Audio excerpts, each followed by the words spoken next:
Found this yellow spotted millipede crossing a bridge when I was hiking yesterday in Washington. I wanted to share.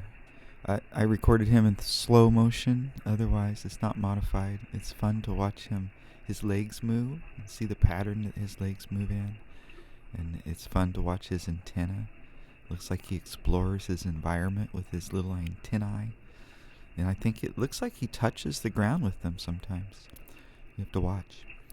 And I include two different cuts. One of him walking, and then a little bit later he's walking on a leaf. I thought it would be better contrast.